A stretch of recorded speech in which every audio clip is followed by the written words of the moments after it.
to Royal Rebounds TV with Calvin and Barry. Just two crazy fans of the Sacramento Kings and they sharing their opinion. So be sure that you subscribe. It's for the fans, by the fans. Whether you chilling on the couch or wildin' in the stand. For laid back conversations about the Kings, subscribe here. Staying down until we come up thinking this gon' be our year. We're here, drinking beer, talking about the Kings. Be sure you subscribe so you can hear that bell ring, yeah.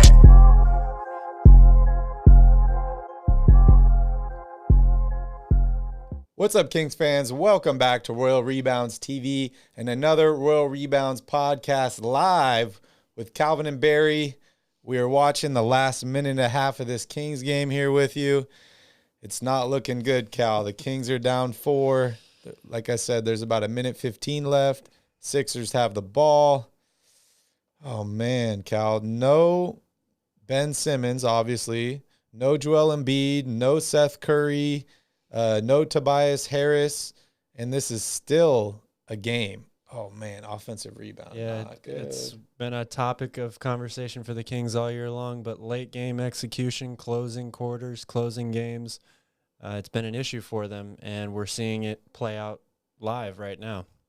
Oh, man. Too many offensive rebounds, second chance opportunities, and offensively, you know, the Kings are really looking to De'Aaron Fox to do everything for them right now. He has had a pretty good game overall, but their movement, their offense, the ball is not moving anywhere near like it was in that third quarter when they came out of this to start the second half. Yep. Really moving the ball well. Rashawn Holmes had a ton of points there to start the third quarter. They've gone completely away from that, and they can't buy a basket right now. Yeah, we got the gold jersey over here. We're trying to start another win streak.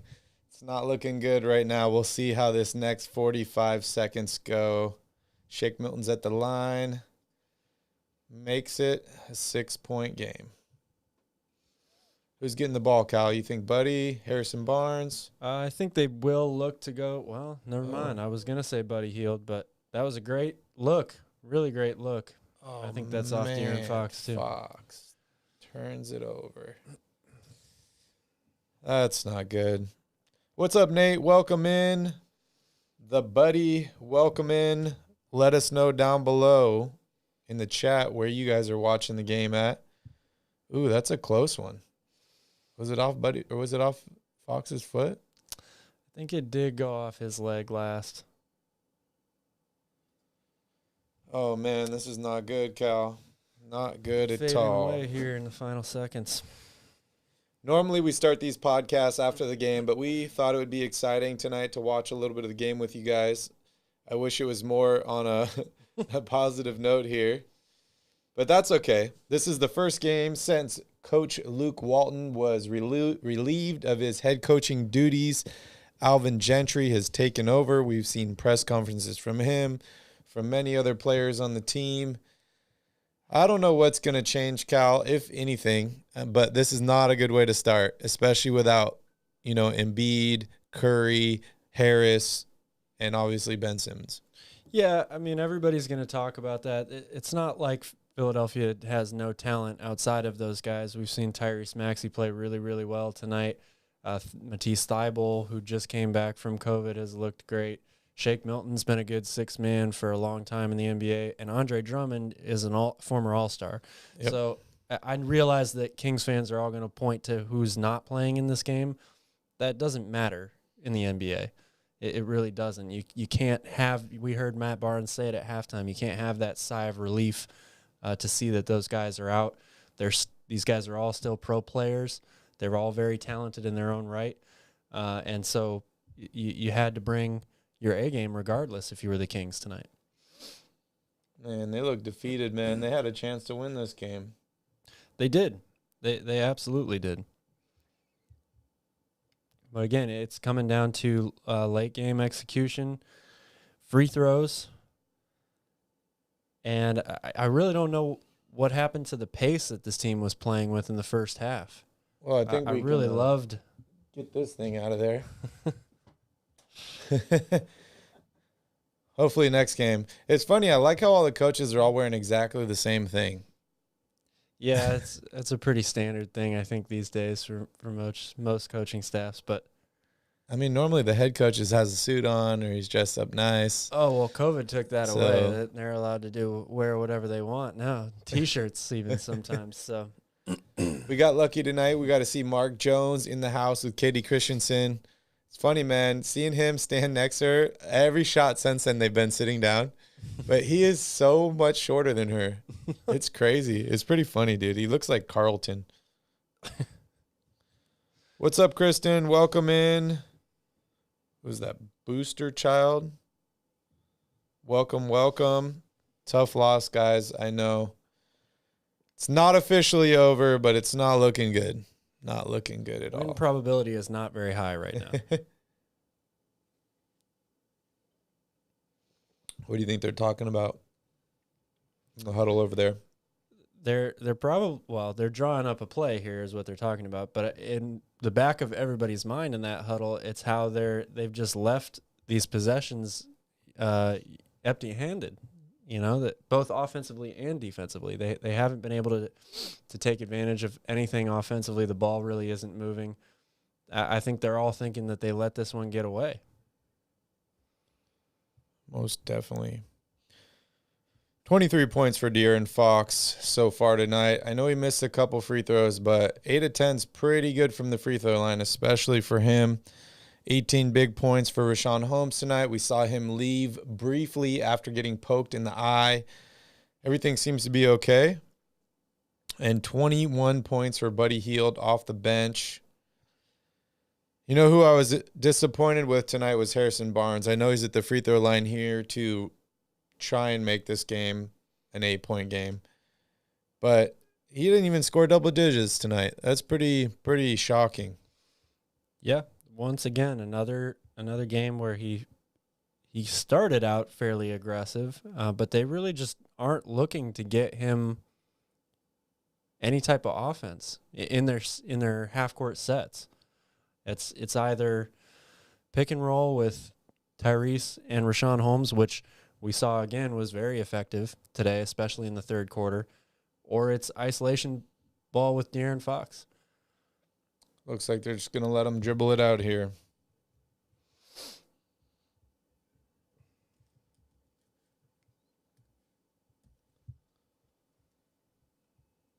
All right, guys, it's official. The Sacramento Kings lose to the Philadelphia 76ers 102-94. No Ben Simmons, no Joel Embiid, no Tobias Harris, and no Seth Curry. Yep. This one does sting.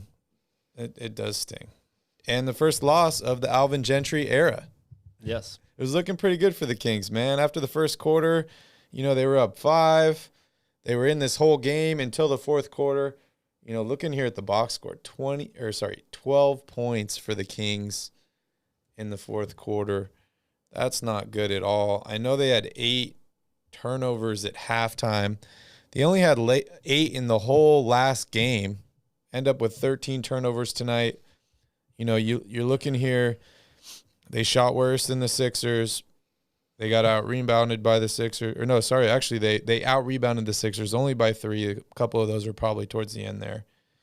Sixers had more assists, more steals, more blocks, less turnovers.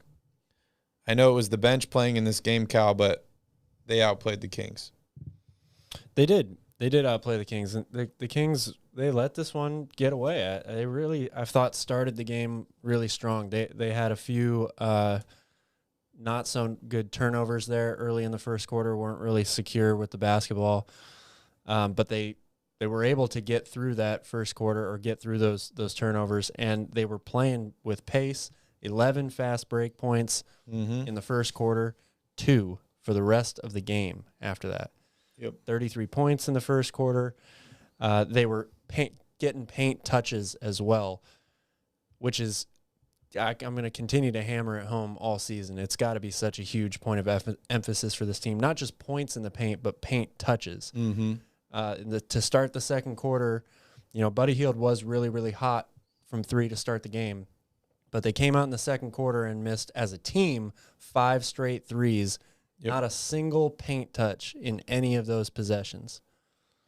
Yep. Welcome in, guys. Welcome, Cole. What's up, Mike? What's up, Tyler, Makami, the baby daddy, bring back Luke. Oh, that's funny. Christian, welcome. Welcome, everyone, to Royal Rebounds TV and another Royal Rebounds Podcast live with Calvin and Barry.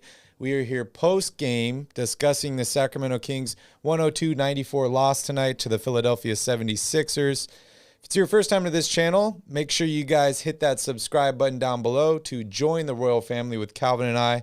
And if you are a Kings fan, make sure you hit that like button as well. Normally, we start this podcast about 30 minutes after the game. Gives us a chance to kind of wrap everything up, get some notes going, gives you guys a chance to relax after a tense loss. But tonight, we started a little early. We got to see a couple minutes of the fourth quarter. Seemed like as soon as we went live, it went all downhill from there. Yeah, we thought we were going to break the losing streak and start a new winning streak, right, with our new format here. Did not work out. But, Cal, what's your first thoughts on this game? Well, I think I've already alluded to it. I mean, they played so well in the first quarter and in the third quarter of this game.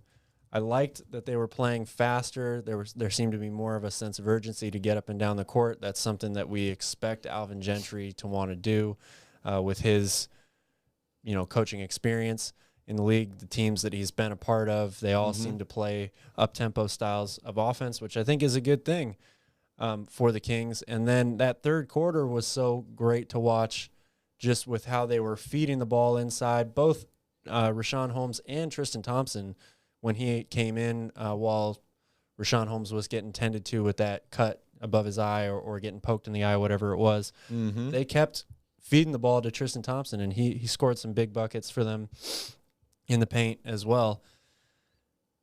It helped. Doing that helped to overcome the fact that they were struggling to shoot from outside. And then at the end of the game, when it's a close game, you got to have your go-to player, right, get you the buckets. They put the ball in De'Aaron Fox's hands. He did come up with a few, he got to the free throw line. Yep. He made a few key buckets, but he also missed a bunch. He missed a couple wide open threes, missed a turnaround fadeaway at the free throw line, one of his signature moves, signature shots. I'm definitely not putting this game or this loss on De'Aaron Fox. We already talked, Harrison Barnes didn't really show up today. Tyrese Haliburton played very well. He had 9 assists, but he didn't score today. 0 of 5 from the field, 0 of 3 from 3. Only player on the team that played tonight that did not have a bucket. Yep. And you did mention that we don't expect too many things to maybe change now that Alvin Gentry is the head coach. We did see one thing change. Yeah. Metu, 0 minutes tonight. Mo Harkless is back in the starting lineup. You know what's funny? Looking at this Tyrese Haliburton stat line, 33 minutes tonight, 0 of 5, 0 of 3, 4 rebounds, 9 assists, a steal, and +9 tonight. Yeah. He's the only one of the starters that is a plus on plus minus, which is pretty weird. I don't think we're going to see many games with him scoring 0 points. But I did like him distributing the ball. I love seeing that two-man game between him and Richaun Holmes. I feel like he was the main reason Richaun Holmes got going tonight. Yes. Man, did you see that LeBron play last night? I did see that. The Malice at the Palace 2.0. So LeBron ended up getting suspended for 1 game. Stewart for 2 games. They were both ejected from that game. But it's pretty wild, man. I mean, the shot, it looked bad, but the amount of blood that was coming out of that guy was crazy, dude. Yeah, it's one of those things. He just hit him right in the right spot, and anytime you get a cut open on your face, it usually bleeds a lot, so especially when you're chasing people and your blood is pumping and you're just angry, right? Yes. He was definitely angry. That is 100% for sure. Do you think that was the right call there? We're taking a look at it here on the screen right now. Do you think they should have both been kicked out, and how do you feel about the suspensions? I don't know. I mean, those, especially suspensions. Well, we all look. I think you're probably something's not working upstairs if you thought Isaiah Stewart wasn't going to get suspended after this.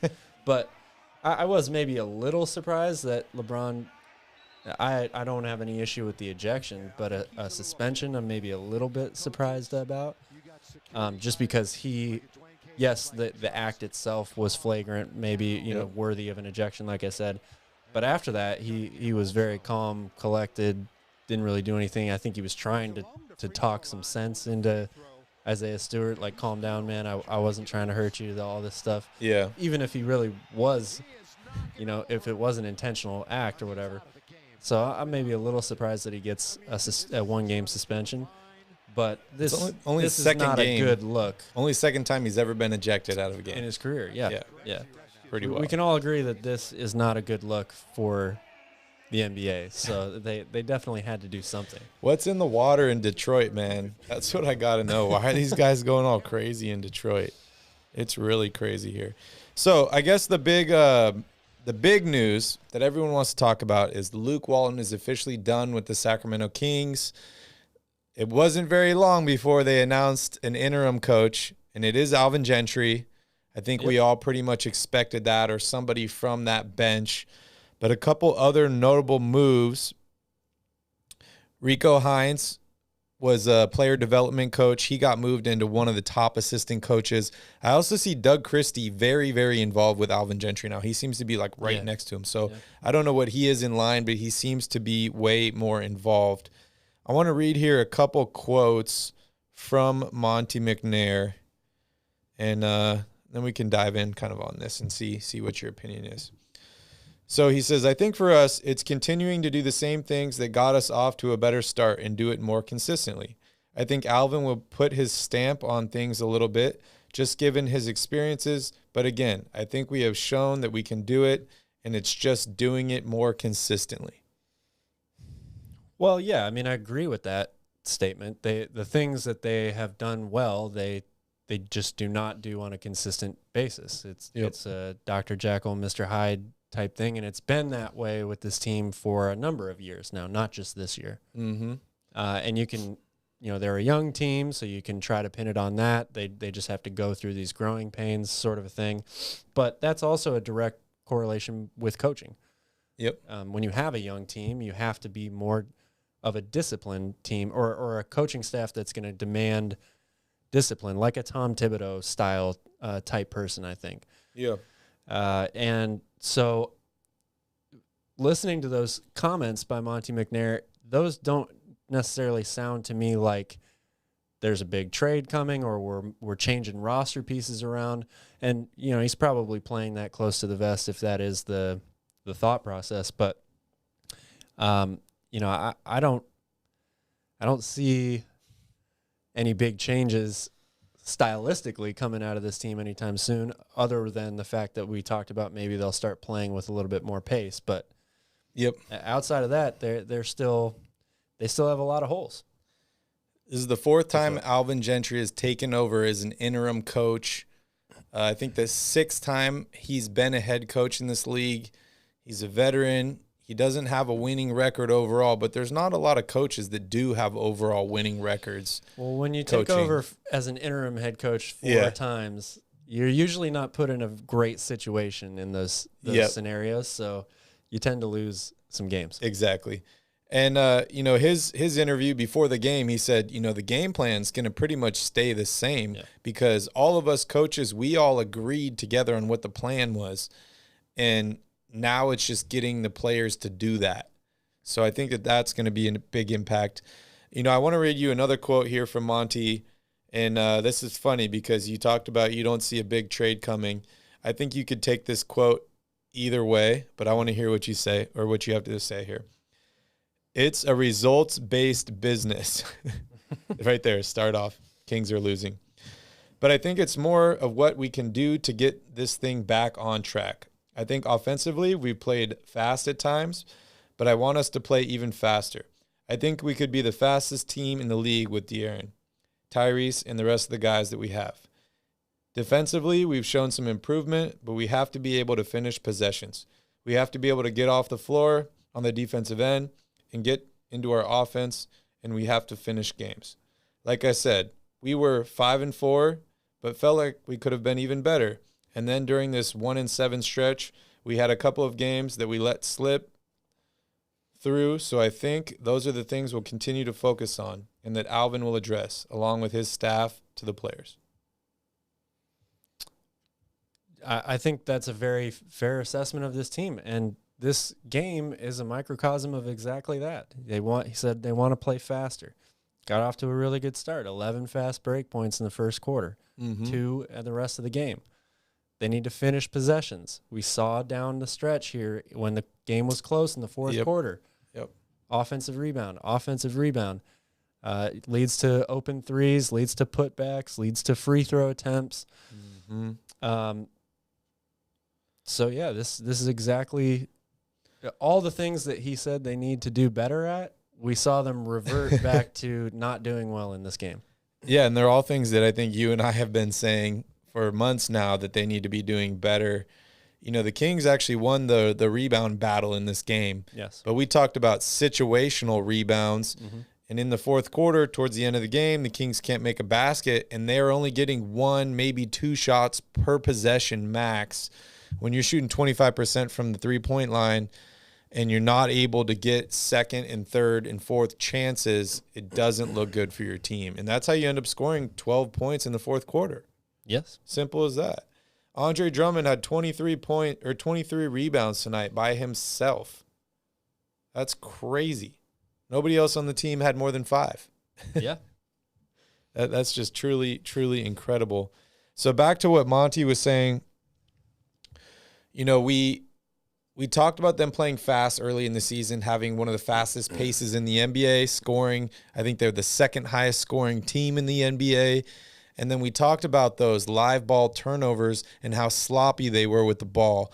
And then it seemed like, you know, even though they've been losing these last, 7 games or so, they've been a lot more careful with the ball, and they haven't made a lot of those bad passes.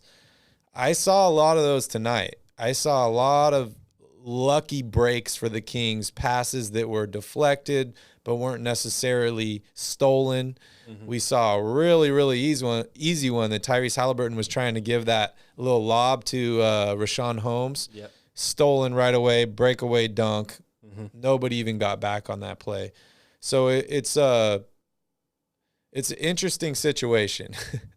Yeah, definitely. And it's, it's not just the types of turnovers like we've talked about in the past, that they fumbled a lot of passes today. So even when the pass was there or was a good pass, the receiver of that pass fumbled it, ball goes out of bounds or into the opponent's hands. And the assist to turnover ratio, 9 assists, 8 turnovers in the first half, gives them 8 assists and 6 turnovers in the second half. So, 17 assists and 14 turnovers for a total game. Neither one of those numbers are terrible, but you just need to see there be more, like Philadelphia, for example, 19 assists, 7 turnovers. That's a good assist to turnover ratio. Yep. And these are the bench. This is the bench playing. Yes, this isn't the starters. Yes, this is the bench playing. And part of playing with more pace becomes taking care of the ball more, right? And we'll talk about that when we talk about their next game against Portland, because that Portland likes to get up and down too. They score a lot of points, so that game could turn into a track meet pretty quickly. The Kings are going to definitely have to make sure they take care of the ball when they face the Trailblazers. Definitely. I see here in the chat, Lane says the Kings just need to make more buckets. That's true. BW said, I feel like TT and Len should have played more. What are your thoughts? Yeah, they both played really well tonight. They gave them good minutes. But the other side to that coin is, before Rashawn Holmes has to leave when he gets hit in the face, he was killing Philadelphia. Yep. He had like 10 points in a 3-minute stretch or something like that. So that might have been the turning point. It might have been the turning point. That I'm all for, I love what Tristan Thompson and Alex Len can give the Kings off the bench, but Rashawn Holmes is their best big man. He's got to get the lion's share of the minutes every night for them. Someone says, bring back puke guy. That's funny. Did y'all see that girl sitting in that seat tonight? I was just watching that. I almost took a picture of it. I'm like, man, this girl is in the puke seat where this guy was just puking everywhere. What are they give you a discount on that seat tonight, or how does that work out? That's got to be the cleanest seat in the house. You think they replaced the whole one? Man, that's crazy. So Tyrese Haliburton, it was his mom's birthday tonight. Happy birthday, Brenda. Yep, shout out. She was there at the game. That was her birthday present. She was sitting up high. They moved her down. She didn't puke on anybody, but she was courtside. 0 points for him tonight. That's got to be pretty devastating, especially in front of your mom. Yeah. He only had 5 shots tonight in 33 minutes. That's not good. What do you think's going on with him? I don't know. I feel like it was just a game flow thing for him. It's not like he wasn't being aggressive at all. He was definitely driving the ball to the rim. Pass first mentality for sure tonight, but he got Rashawn Holmes going big time there in the third quarter. And yeah, he missed a few tough shots at the rim. Couple of them were putbacks, so they still converted on those. And then, he had good looks from outside as well. He just didn't hit any of them tonight. But I just feel like it was more of a game flow thing. He knew that he was affecting the game in a better way by pushing the ball up the court, pushing it into the lane, trying to get into the paint, and freeing shots up for everybody else. But it's not like he was the only one that was missing shots. I mean, that's true. Even Buddy Hield, he started off really hot, but he cooled off considerably after that. I was feeling pretty good in the first quarter, man. I really was. No Embiid, no Curry, no Harris, no Simmons. The Sixers are 1-6 in their last 7 games. They're not playing well. Buddy Hield was 4 for 4 in the first quarter, and just it didn't work out, man. I don't even know what to say. They're playing faster, but they still have the same issues. Like you said, they reverted back to the mean. And this fourth quarter has just been a killer for them. I swear the first 5 games of the season, the fourth quarter was their best play of the whole game. And it was the second and third quarters they were getting down. Coming back because the third quarter, they would have a 20-point differential to make up for that quarter. Yeah, no Metu tonight. Mo Harkless started for the Kings tonight, and he did decent for them. I mean, 19 minutes. He didn't make a single shot, but he had 2 free throws. Yep. He played some decent defense, no rebounds. It'll be interesting to see what they do in the next game because they need some more offensive production and more rebounds out of that position for sure. So let's talk about your keys to the game. Last podcast, we talked about Cal's keys to beating the Sixers tonight. Rebounding was 1. Attack early and often was 2.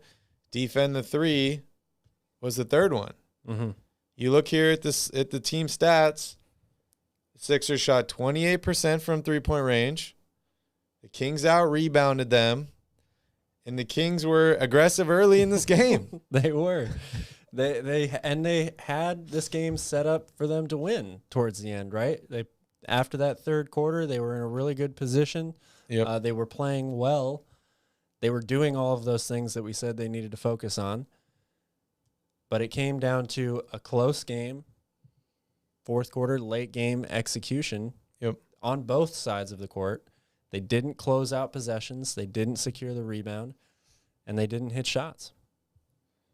Mio says, I really want a scorched earth rebuild.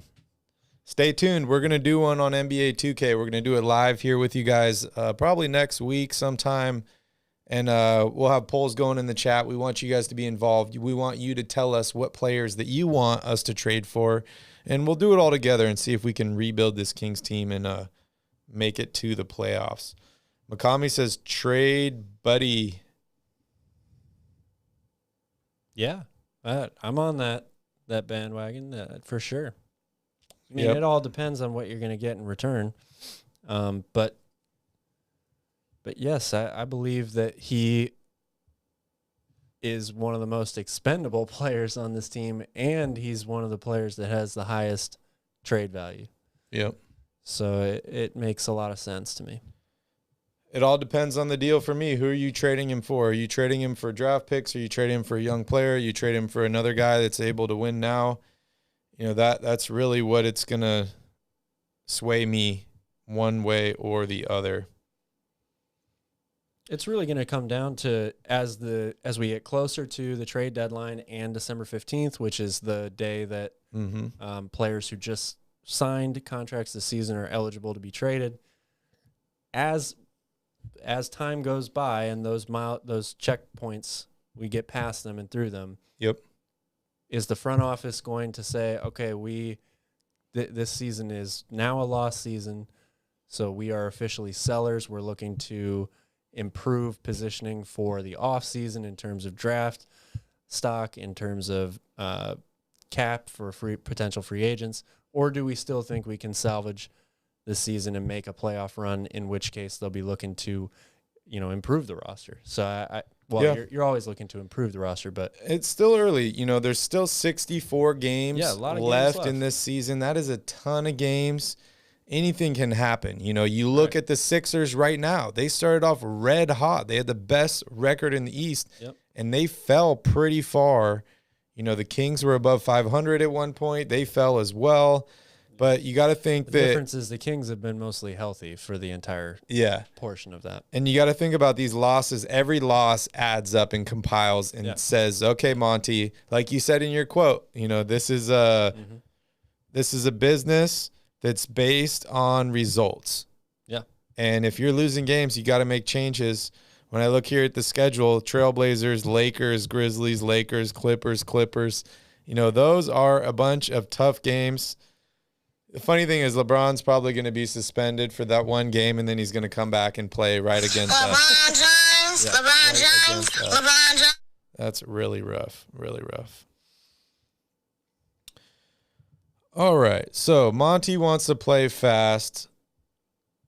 Cal, how fast do you think this team can really play? Are there any players on this team? Obviously, De'Aaron Fox wants to play fast, but he thrived when they were playing fast, and he was getting those catch-and-shoot threes. Yep. But are there any players on this team you think that are holding them back from playing fast?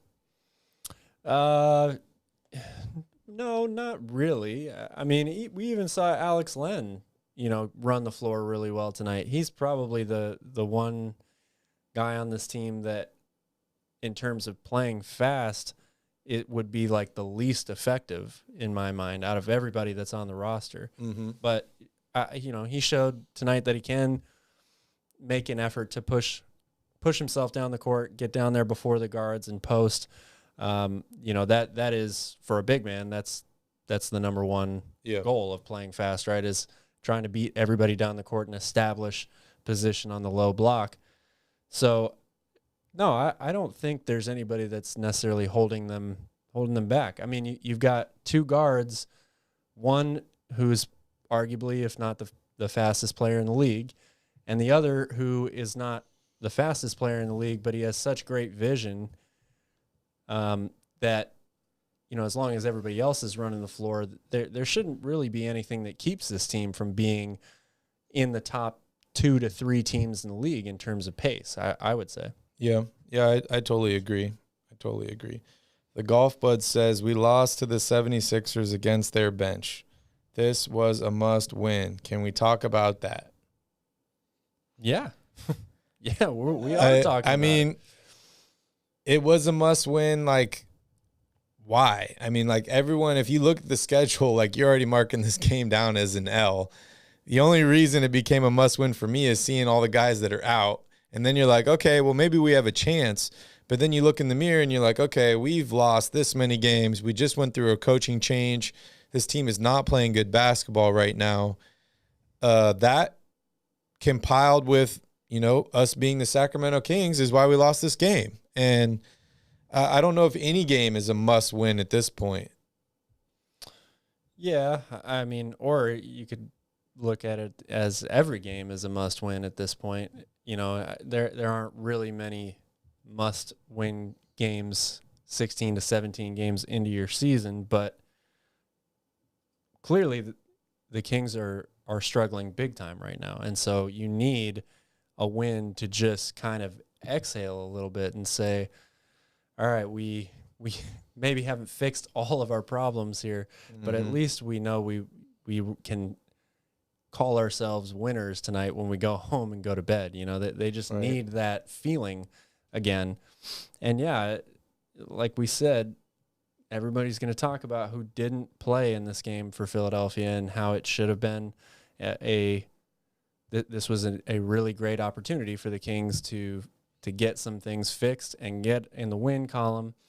And they just did not execute. But, you know, as much as the Sixers have struggled without these guys playing, Andre Drummond is still Andre Drummond. Tyrese Maxey has been shredding teams all season long. Yep. The Kings, what I felt like they needed to do more tonight and didn't is these guys, you know, Shake Milton, the bench players or these role players, Isaiah Joe, guys who don't normally get a ton of minutes for Philadelphia, they're still really talented basketball players. The Kings didn't make anything difficult for them tonight. They were all very comfortable. They all did what they like to do out there. Shake Milton is a shooter. He's a scorer.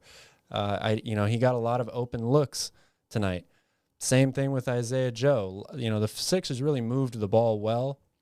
The Kings rotated well for portions of the game. Other portions, there was really bad miscommunication on who to take on the rotations. And unfortunately, Buddy Hield was usually one of the guys in those situations a lot tonight. But they just let these guys do what they like to do out there. Yep, they really did. Well, the Phoenix Suns won tonight, their 13th game in a row.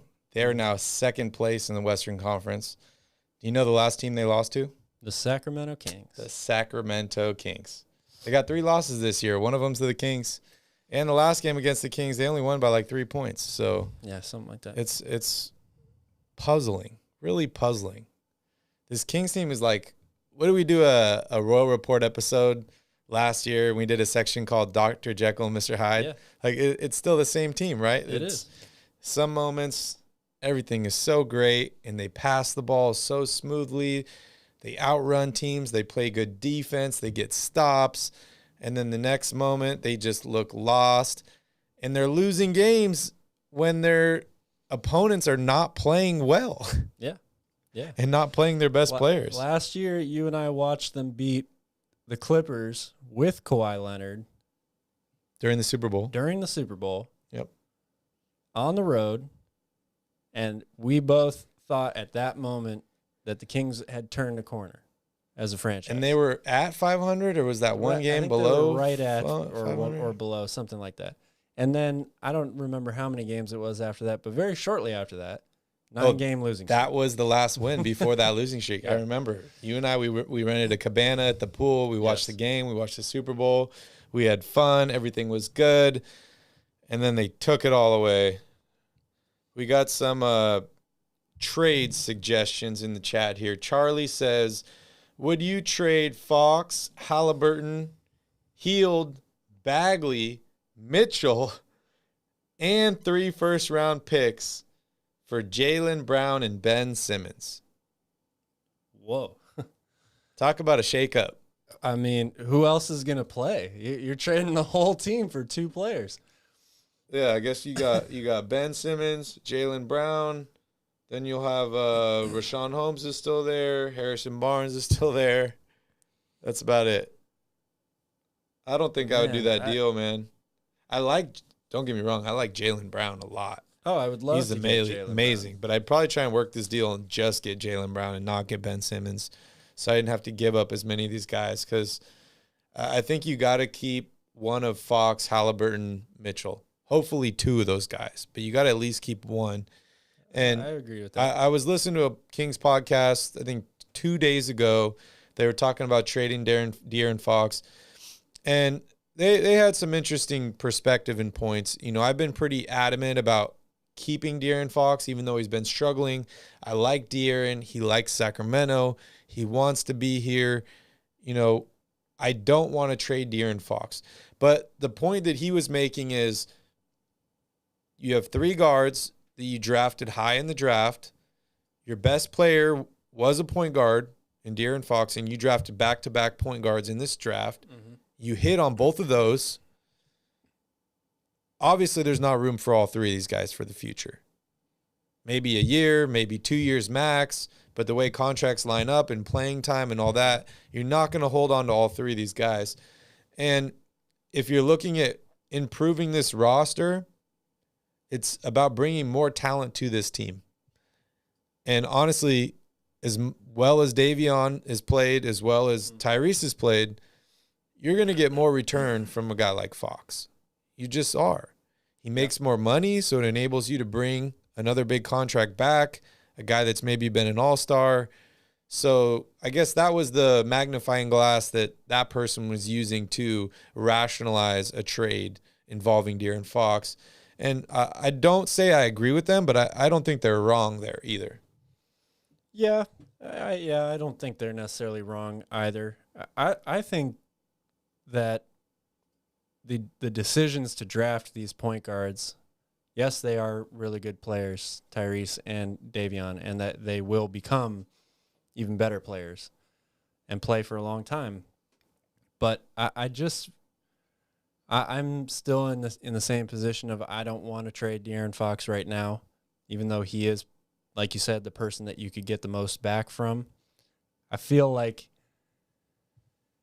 Kings fans, if De'Aaron Fox gets traded a couple years down the line, Kings fans will look at De'Aaron Fox and the player that he eventually becomes. Yep. And they'll say, we maybe shouldn't have drafted those 2 point guards, because that ultimately will be the reason why he gets moved, right? Because they feel like they have people that they can then put into the point guard role without him there. So, they're just chips, man. They're all chips. It still remains to be seen. But yeah, the fit of all of this guard heavy lineup, the more and more I see of it, the less and less I believe that was the right move. Yeah, and we got to see a little bit of the 3-guard lineup tonight with Alvin Gentry running the show. I heard a quote that mostly involved Buddy Hield as the 3rd guard, though. I heard a quote from Luke Walton, I think it was maybe 2 weeks ago, where he's talking about the 3-guard lineup and why we haven't seen it that much. And he said, I'm not comfortable playing this 3-guard lineup right now until we rebound and play better defense. And how could you argue with that? Yep. So moving on here, we're still talking trades, but this is not a blockbuster deal. I saw it this week. And it was basically Marvin Bagley gets a new start in New Orleans. Marvin Bagley and the Kings' 2026 second-round pick traded to the Pelicans for Jackson Hayes, Utah's 2022 second-round pick, and Chicago's 2024 second-round pick. I know if this was Vlade, he'd jump all over this deal because that dude collected second-round picks like they were Bitcoins. So, Kyle, let me hear your thoughts on this deal. I know you like Jackson Hayes. I do. But you're giving up a guy that doesn't really play or do much for the Kings for a guy that could contribute in the future in Jackson Hayes. He also makes a little bit less money. He's on a different time span. But center position we already have locked up with Rashawn. They do, and they're 3 deep at the 5 as well. Jackson Hayes is not a stretch big man by any means. He's not a person that I would feel comfortable with taking many outside shots. So, somebody in the chat, I forget who it was, I apologize, but they asked, should Alex Len and Tristan Thompson have played more tonight? You add Jackson Hayes into that equation, there's not going to be enough minutes to go around for all of those 4 players. And I don't think you're going to see many scenarios where you would play 2 of them at the same time. So I think that getting Marvin Bagley off the team and collecting some draft picks, even if they're a few second rounders, is probably a good thing. Yep. They should probably take what they can get, even if it's not much at this point. But I don't see how that really improves the team that much. Yeah. It really depends on the other offers that you have on the table. But I think getting Marvin off this team is going to be a positive for this Kings team. You know, we talked before about if Luke Walton were to be fired, was Marvin's problem with Luke, or was it with the front office, or was it with the players? If Luke was gone, was all of a sudden the Marvin situation going to be fixed? Obviously, it's not fixed, but we did see him come in tonight in the first quarter. He wasn't in the last game. So even though he's getting some playing time, he's not really in a rhythm. He doesn't seem to be playing too well. So it's not like you're showcasing this guy so that you can end up trading him because he doesn't even get enough minutes or regularity to develop a rhythm. I would expect Bagley to be included in a bigger trade that, like you said, will help improve this team because he still is a young guy with a ceiling that's higher than a lot of guys in this league. It's just a matter of who's going to call and who's willing to take the plunge. We talked about the Pistons and Jeremy Grant. That guy's been absolutely balling. I think he had 34 points today or last night. Absolutely killing it. Yeah, it was last night against the Lakers. Yeah, against the Lakers. And I know the Sixers were brief in conversations with them about Ben Simmons. I figure a Jeremy Grant swap for Ben Simmons is a pretty good deal for the Sixers and also for Detroit. But do you think there's a way to work out a deal for Jeremy Grant to Sacramento? Do you think he could help this Kings team? And what would you be willing to give up for him? He could absolutely help this Kings team. We've talked about it all year long that they need to get – we're just looking for minimal production out of the power forward spot. We're talking about a guy who is a very well-established 20-point-plus per game scorer in this league now. Can shoot it well. He's really developed into a very, very fine player. Yep. Still needs some improvement on the defensive end. Really hasn't played for many competitive teams, winning teams. And, obviously that doesn't change overnight if you get sent to Sacramento. But I would love to have Jeremy Grant on this team. I think he's a fantastic player. Yeah. Is it doable? I don't know. That's a lot of speculation. And, are the Pistons willing to make a deal that's probably going to involve guys like Buddy Hield and Marvin Bagley? The way I look at it is kind of like fantasy football, right? You get, a third of the way into the season and you look at the bottom of the standings and you're like, okay, whose team sucks? Yeah. And what player can I get from them for my team, right? Right. So I feel like Jeremy Grant's kind of one of those guys where he's on a rebuilding Pistons team. He might not be the future of that team.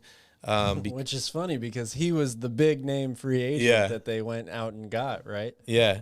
Right before they end up getting the number 1 overall pick. So you feel like things were actually working for them, or at least the way that they wanted them to. Yep. So I want to talk about another big free agency acquisition on a shitty team, and that's Christian Wood. Yep.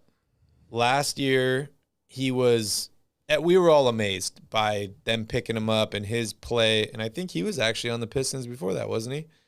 Yes, he was. So he ended up killing it for them before he got injured. He's made it back this year. He's having a career year in points per game, field goal percentage. He's playing out of his mind, 11 rebounds a game. And the Rockets have only won 1 game.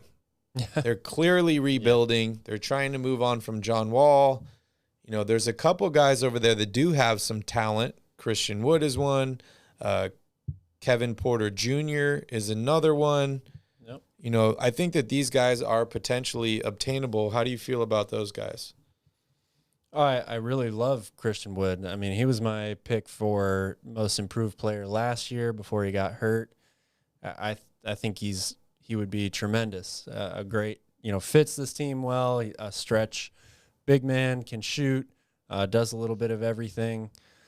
I think he would fit well next to Rashawn Holmes.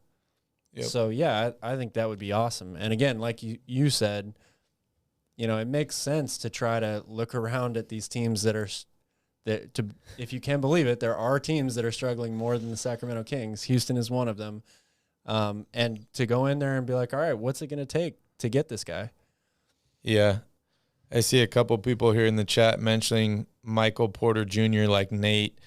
I'm a big Michael Porter Jr. fan. I talked about him in the last podcast, but he's out right now with a back injury, and he could potentially miss the entire rest of the season, which would mean 2 seasons, almost 3 that he's missed already with injuries. I do like him a lot. I think he can do everything on the offensive end of the floor, and I think he could really help this Kings team. It made me think of an interesting perspective. If I was playing 2K and I'm blowing up this team, Michael Porter Jr. would be a guy that I would want to add, right? Because he'd be out for the rest of the year rehabbing, meaning the Kings would suck, get a good draft pick, and then come right into next year. He's out for the rest of the season? It's not confirmed yet, but it's possible.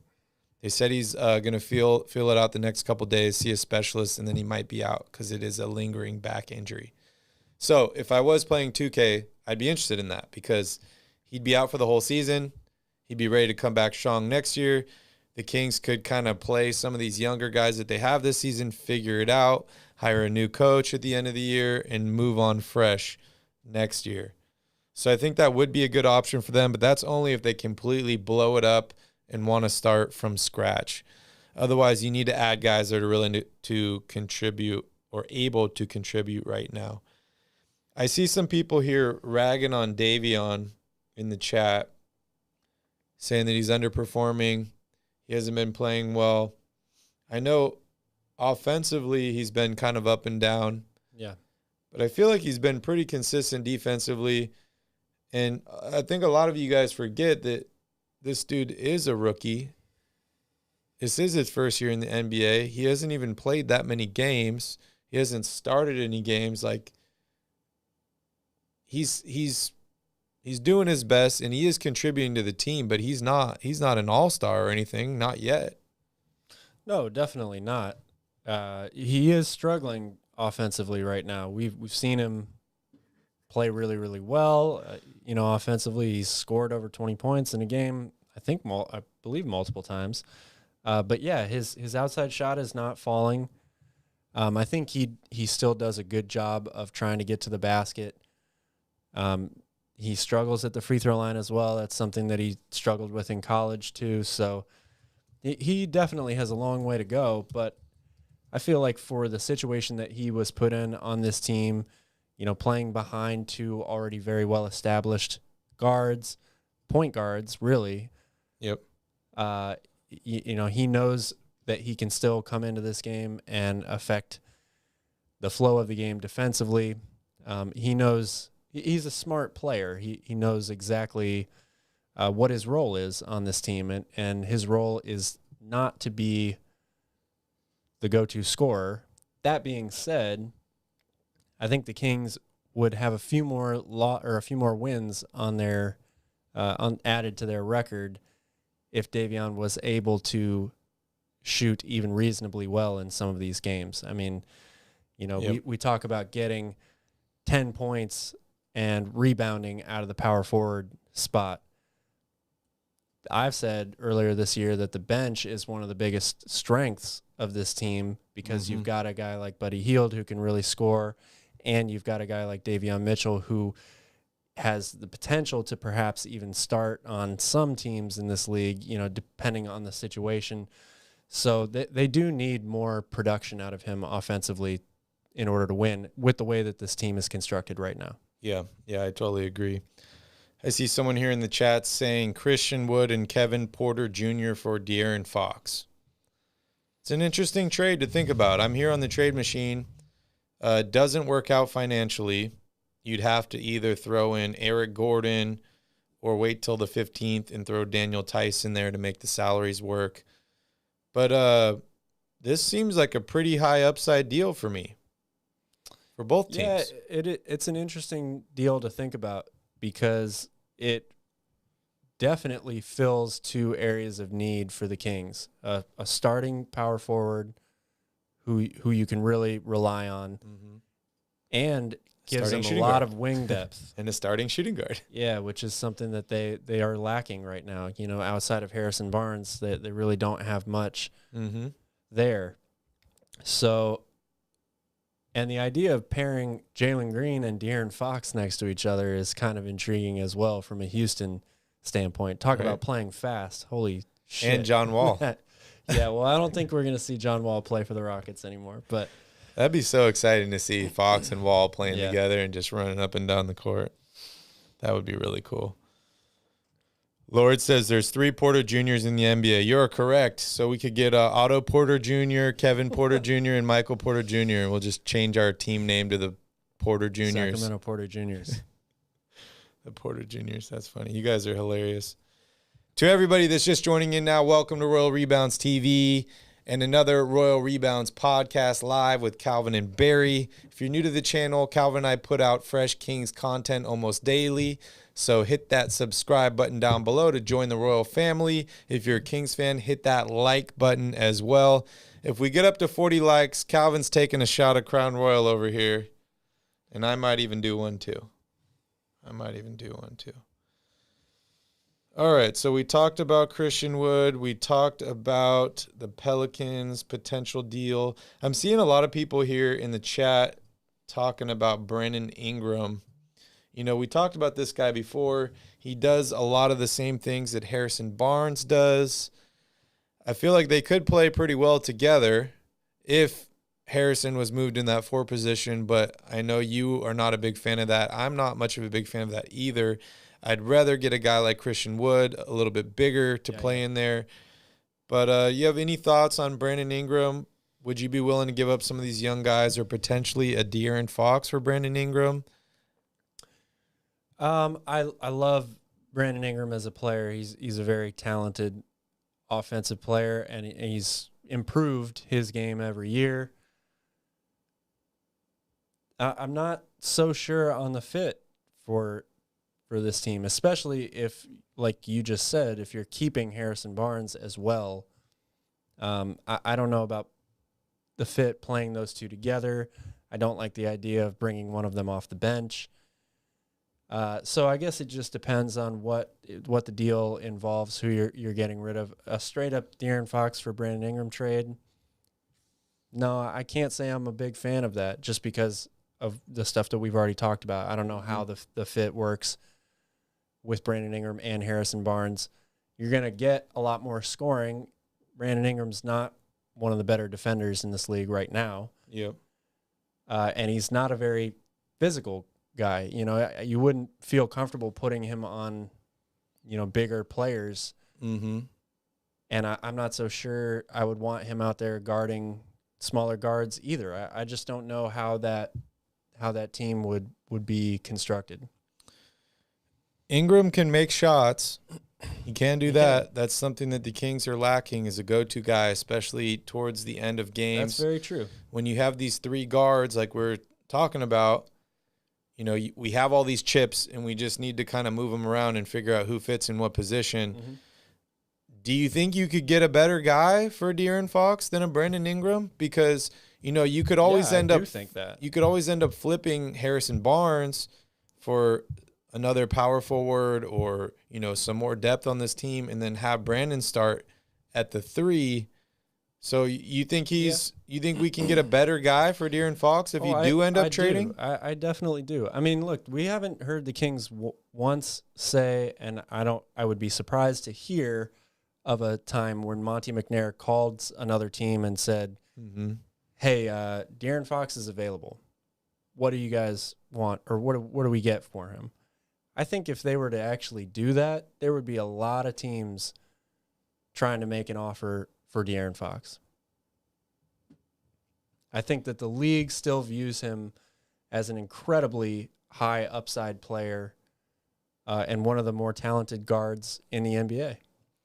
He possesses so many traits, that you really can't teach. You can't coach. The fact that he's really young as well. I would believe if teams thought that De'Aaron Fox was actually available, he would be very, very high on a lot of people's target list. Jonathan says, would you guys trade Barnes and Bagley for Brandon Ingram?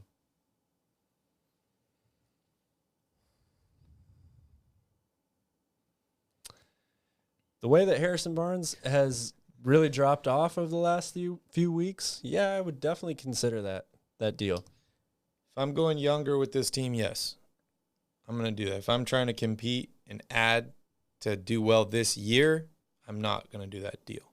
Yeah.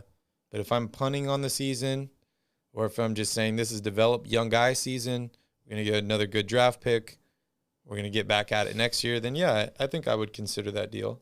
And you say it works out financially, so that's great. Dabrab says, bring back Boogie and IT. Let us have some fun while we're losing games. Just let them run the show, huh?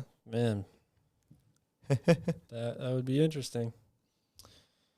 Keep commenting in the chat. I want to hear your guys' trade ideas because it's almost trade season. It almost is. And the Kings are going to be making some deals. Last year, I was like, they got to make a deal. They're going to make a big deal, and nothing happened. Well, they got like what? Terrence Davis and DeLon Wright. But I think something big is going to happen this year. And, hey, I predicted last week that Luke Walton is going to be fired, so I got something right. So let's talk about Luke Walton and his firing, or who's potentially going to replace him. We know Alvin Gentry is the interim for the time being. He's got the next 64 games. You would think, I don't think he's going to get fired, even if they lost 60 in a row. Yeah. But he's got the next 64 games to make an impression on this team. I heard that he's a little sour about how things ended with the Pelicans, and he still has a chip on his shoulder, and he wants to win with this team. So he could potentially return next year as the head coach. I don't know if I would lean towards him being the coach if I'm Monty, but then again, it depends on how the rest of this season goes. Oh, yeah, for sure. But I've heard a few guys mentioned as potential replacements. You and I talk about Becky Hammon and Bobby Jackson. I saw Darvin Ham, Milwaukee Bucks assistant coach, and Kenny Atkinson, Golden State Warriors assistant, who was fired by the Nets before they hired Steve Nash. So I want to hear your take on these four guys. And if this was your pool, who are you hiring? Oh, wow. Out of just those four? And Alvin. Well, I mean, Alvin, his situation is a little bit unique. You know, he's got to produce and win games. That's the only way that he keeps the head coach job here. I mean, I would think that they'd have to probably make the play-in tournament or the playoffs in order for him to get a lot of consideration for full-time head coach.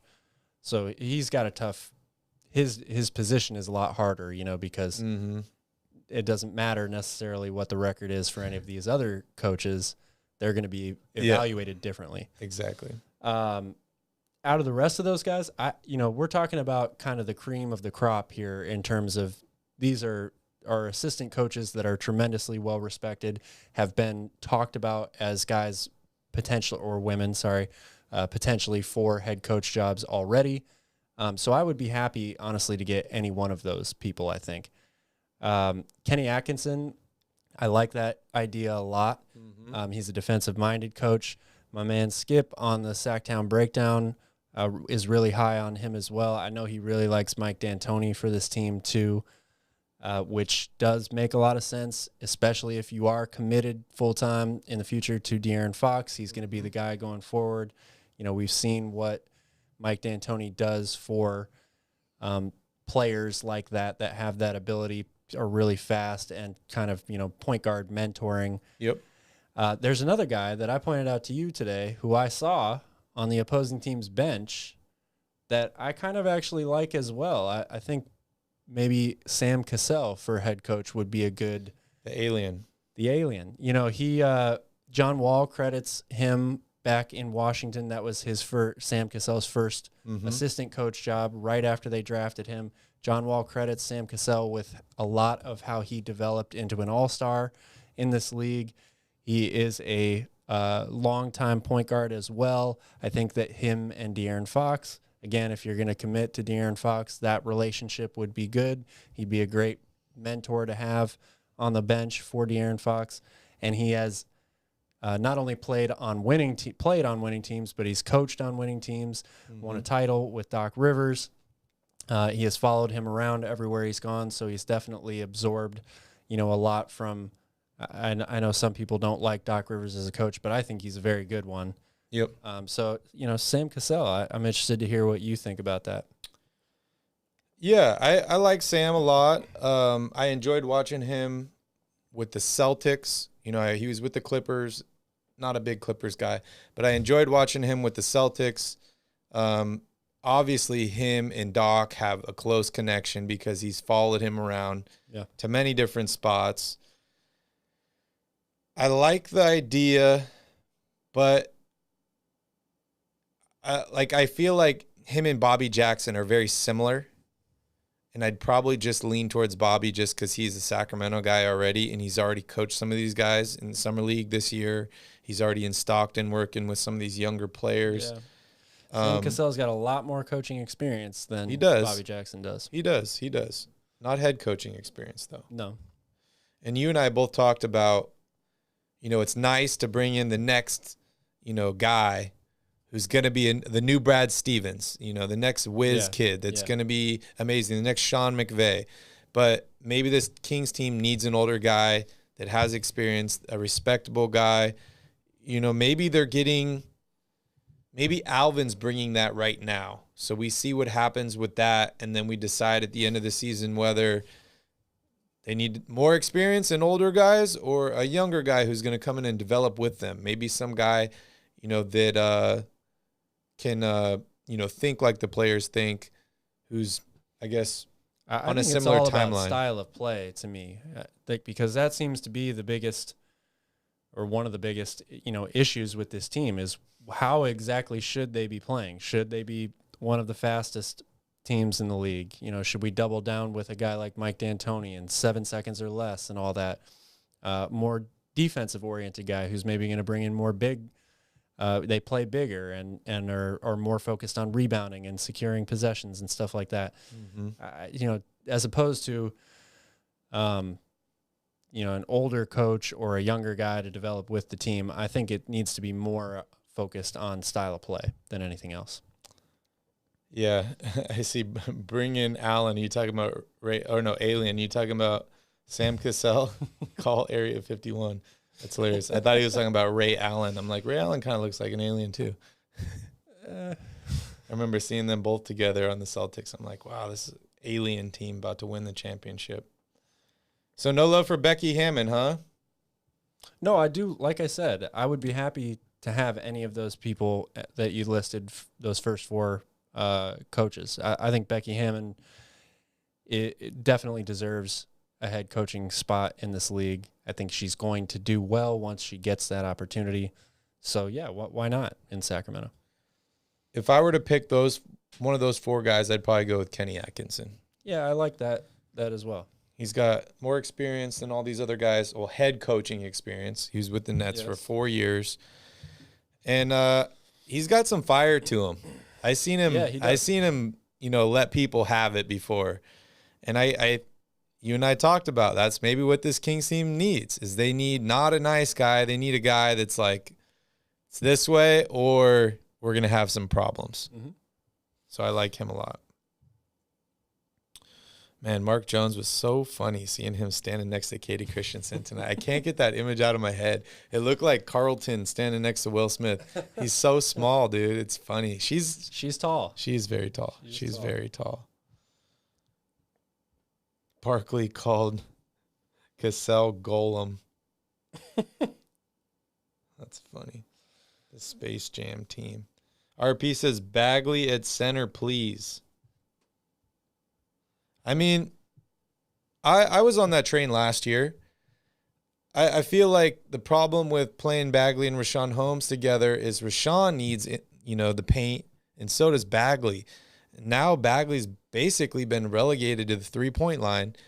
I see him try and make some moves at three-point line. I see him missing corner threes. I haven't seen him do much work in the post. I don't know if that's by design or just there's not enough room for both of those guys in there. I like it offensively, but not defensively.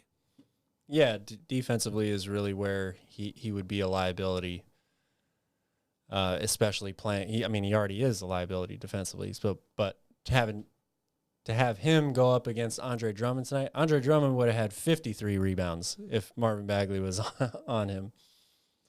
Jonathan says, sometimes I like to bury myself in the backyard and pretend I'm a carrot. Not sure what that has to do with basketball, but all right, Jonathan. Jonathan is very depressed after this loss. Charlie says the Kings should give out $500 million every time Tyrese Haliburton makes a left-handed layup. He said they'll never lose a dime. Yeah, I'm not very good with my left hand either. But he's still young, man. He's got plenty of time to work on that stuff. And he's got a good work ethic. Makami says, I heard Danny Green, when he was a Spurs, would not like a female coach because she can do special favors to players. I don't know about that, Makami. That sounds a little not appropriate. Haliburton, man, I can't believe he only had 0 points tonight. Like, I can't believe that. Yeah. 9 assists. I didn't even realize he had 0 points until I was looking at the box score after the game because I felt like he was pretty involved. Oh, he was very involved. Yeah. Very, very involved. And he only gets 5 shot attempts. That's wild. Yeah. This team's having problems keeping consistent shot numbers for players. Earlier in the season, we talked about Harrison Barnes and how he was letting it fly from 3, and he was having an incredible hot start to the season. And what do we say? Hey, should we sell Barnes while he's high, or wait till his value goes lower? And we're like, we're not trading him because Kings are playing great and he's playing great. Luke Walton said he wanted Barnes to shoot 8 threes a game. I don't think I've seen him shoot 8 threes in any of these games for at least a couple weeks now. Yeah. He took 5 today, and that's the most I've seen him take in a while. And he only got 8 shots tonight. Yeah. And I saw another night he had 5 shots. Tyrese only had 5 shots tonight. Well, it all goes back to what we just talked about with style of play. I mean, what is this team's identity? They have this great 2-man game with Tyrese and Rashawn. De'Aaron Fox really does well when he has the ball in his hands most of the time, and they run a lot of isolation for him. That's conflicting right there, those two styles. Same thing with Harrison Barnes. When he is scoring and being aggressive and looking for his shot, the Kings as a team play better. Yeah, they do. They've won most of their games this year when he was shooting a high volume number of shots. He was hitting, from outside. He was only 1 for 5 tonight. That's not good. Yeah. Not good enough. But this team is undoubtedly better when he is one of the main focal points scoring-wise offensively. Yeah, and I know Katie was talking about it during the game today, how Tyrese is a pass-first guy, and he would rather make the right play, kind of like a LeBron James, and saying he would rather make the right play than shoot the basket or score the basket himself, which is much different than a guy like Buddy Hield, who just lives to shoot, lives to score. I think if you were to move on from a guy like De'Aaron Fox and have Tyrese Haliburton take over the duties of starting point guard on this team would look entirely different. I could only imagine what it would look like having them run fast with Tyrese dominating the ball. Maybe you start Buddy at the 2. Buddy Hield likes to move. You could play an interesting game between Holmes, Buddy, and Haliburton running pick and rolls and screens and pick and pops. I think that team would be pretty exciting to watch. They would. They definitely would have to shoot better. And you'd get another big player for De'Aaron Fox that you could bring in. But like you said, it would have to be someone that can shoot well. Yep. I don't know who that would be at this point. I really don't. Fred, we need a power forward. Yes, we do. We've been talking about that for a while. Mo Harkless was simply underperforming. Then you let Metu in there, and Metu's missing shots. Now you put Harkless back in. He's missing shots. It is quite frustrating. It is. Honestly, I was bummed to not see Metu play today. I'm it's okay. I'm okay with him not starting. You know, Alvin Gentry wants to make a slight change, see if he can tweak the lineup a little bit, maybe get a different result. Okay, yeah, that's cool. But, you know, for Marvin Bagley to be the guy off the bench and Metu not to get any minutes, I didn't think that was the right way to go about it. Yeah, I don't think so either. Sean's laughing at my comment on Buddy starting again. Well, if you trade De'Aaron Fox and you're not getting back a shooting guard, who are you going to start? You're going to start Davion Mitchell? I like him a lot, but I think I'd probably rather have another point guard coming off the bench at this point than having Buddy handling the ball off the bench. And again, it's talking about what the ideal fit around Tyrese as the centerpiece point guard would be. Exactly. He's a distributor. He's so good in the pick and roll, getting into the lane. That shrinks it makes the defense collapse. You need guys outside that can stretch the floor and shoot. And I know Buddy Hield is an inconsistent shooter, but that's what he does. He's a shooter. So it would make a lot of sense to play him alongside Tyrese Haliburton. I'm starting to like this Christian Wood, Kevin Porter Jr. trade. I think if you had Haliburton, potentially Porter or Buddy, and then you got Harrison Barnes, Christian Wood, and Rashawn Holmes, that's a pretty good team, man. They can rebound. They can play defense. They can shoot well. They're all pretty good at passing the ball. I know the grass is always greener on the other side of the fence, but the grass is dead over here, man. It's not green at all right now. Yeah, it's very true. I mean, they definitely need to do something to shake this up. I don't think, you know, I don't think the way the roster is built right now, it's going to equal long-term success. They have these good individual pieces, but they don't fit together to make the puzzle right now. Yep. Sean, I was talking about if Fox were to get traded and Haliburton were to take over starting point guard duties for this team, who would you start next to him?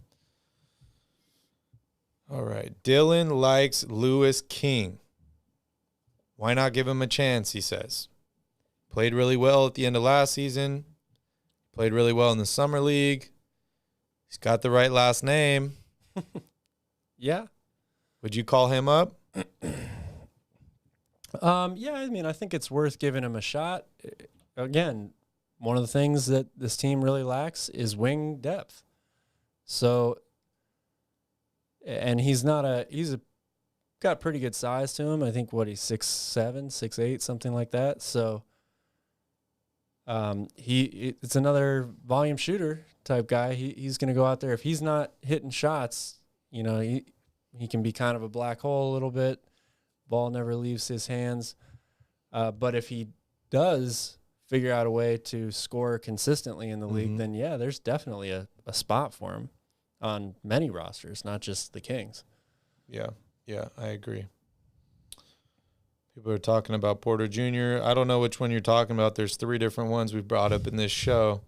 The injured one, I don't know which one that one is either. Otto Porter. Well, I believe Otto Porter or Michael is Porter playing right now. He's gone through some injuries too. Why trade Fox? He's not the problem. I'm not saying trade Fox, but you got to do something. You can't just keep doing the same thing over and over again. We got a lot of guards on this team. We keep drafting point guards every year. That's what happens when you draft best available. Yeah. It's just what happens is you draft best available when you have a strategy already. And that strategy is collect as many valuable assets as you can, trade for a big name player. Look at the Houston Rockets. I know they're not good now, but when Monty was with that team, they got James Harden. That was their whole game plan, was get as many assets as you can and then upgrade. So they keep adding assets. They just all don't work together at this point. So you got to do something to shake it up. All right, maybe we should try for Ben Simmons. They still want Ben Simmons, huh?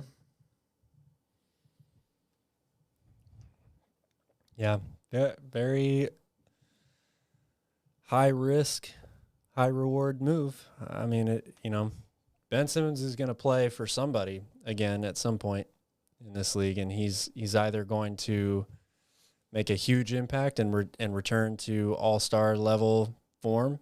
Yep. Or it's going to go south the same way it went in Philadelphia. It's really hard to tell, especially when a guy isn't playing and it's not a physical injury that's keeping him out. Yep.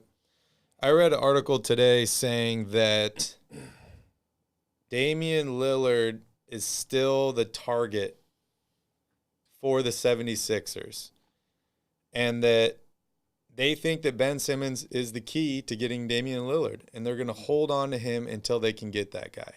So that will be interesting to see.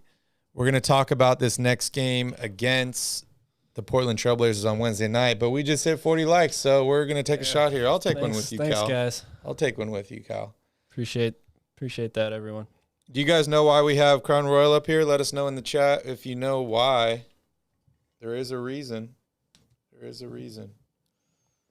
I was a bartender in my past life. I know how to do this. There you go. We're going to be bartending again. Yes. Together. If any of you guys make it to Maui and you love golf, the Kapalua Golf Tournament, I don't know who's sponsoring it this year. It changes all the time. Is it still Century? I think it's still going to be the Century Tournament of Champions. Anyways, Calvin and I will be in the Tito's tent serving up all sorts of delicious drinks. So if you guys can make it over to Maui, I think it's the 5th through the 9th of January, we will be there. All right. There we go. Shoot nice. Cheers.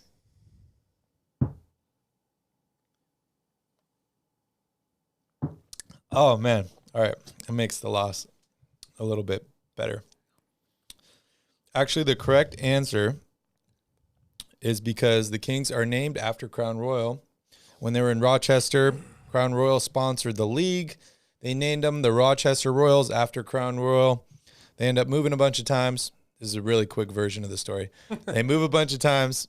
They end up in Sacramento. Changed their name in Kansas City so they didn't clash with the baseball team. Makami says, spam and rice. You better believe it. It's all about those spam musubis. All right, so let's talk about the next game. Wednesday night, the Kings are facing off against the Portland Trailblazers. I know the Kings beat them once.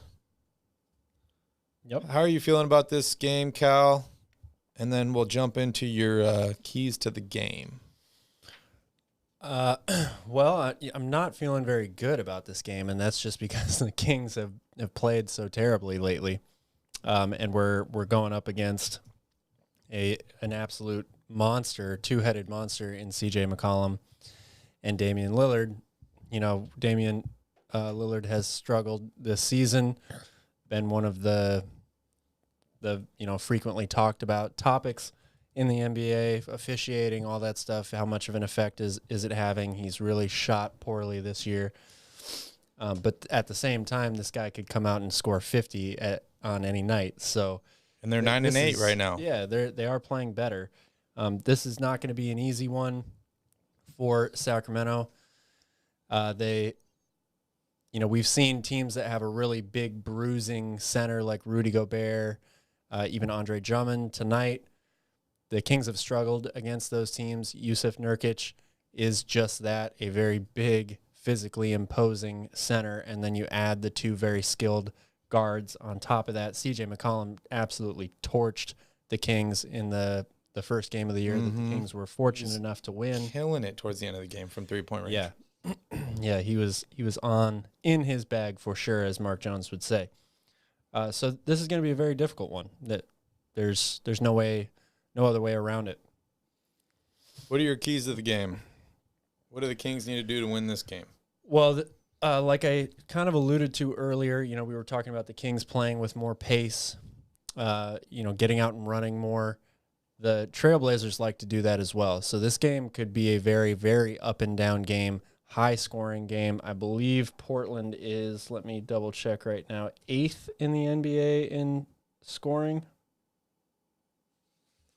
Where are they? Yeah, they're playing much better. I know they started out really rough. Sixth in the NBA in scoring right now. So my first key is they have to take care of the ball. Turnovers have been a hot topic for this Kings team all season long. They're not one of the worst teams in the league in terms of total number of turnovers, but it's the timing of their turnovers. And if you get into a track meet game with a team, turnovers become more of an issue because you're playing faster. They need to rebound as well, secure the possession and finish possessions off by securing a rebound. And then this is an opportunity for the Kings to get right from three. They've shot really poorly in a lot of these games lately. They haven't scored a ton of points recently, and that's largely in due part because they haven't shot well. Trailblazers are 28th in the league in three-point defense, which is nearly dead last. So I would say the keys to the game are take care of the ball, secure finish the possession, secure the rebound, and you got to take advantage of some open or some good three-point opportunities here. Yeah, I think those are the three biggest needs on this Kings team all season long for every one of these games. But this Portland Trailblazers team is a pretty tough team to face, especially for the Kings. You know, they have a dominant guard in Lillard. Like you said, they have a great big man who's really good at rebounding. You know, they're right in the middle of the pack right now at 9-8, but they seem to play a new age style of basketball where they run and they just shoot, and they do it better than the Kings do. They do. Yeah, and if I could add a fourth key into there, it would be, you know, they can't let anybody else out of these big two players really get hot. When I look at Portland's roster, they've got some nice players. Anthony Simons is one guy that I really, really am impressed with more and more every time I see him. Yep. Anthony Simons cannot have a big game for them, because if that's happening and you've got CJ McCollum and you've got Damian Lillard to worry about, it's going to be, the Kings are going to be in a tough hole. So they really have to limit the role players and make sure that none of them have a very above average game. Yep. All right, guys, we are going to wrap up the show here. We will catch you all live on Wednesday night after the Blazers game. We'll also be live Friday after the game against the Lakers. We are not releasing an episode of the Royal Report this week, so make sure you guys all enjoy your Thanksgiving We'll be too instead. busy stuffing our faces. Make sure y'all hit that like button down below if you're a Kings fan. Hit that subscribe button if you'd like to join the Royal family with Calvin and I. Hope you guys have a wonderful evening, and we will catch you all Wednesday after the game. Have a good night, guys.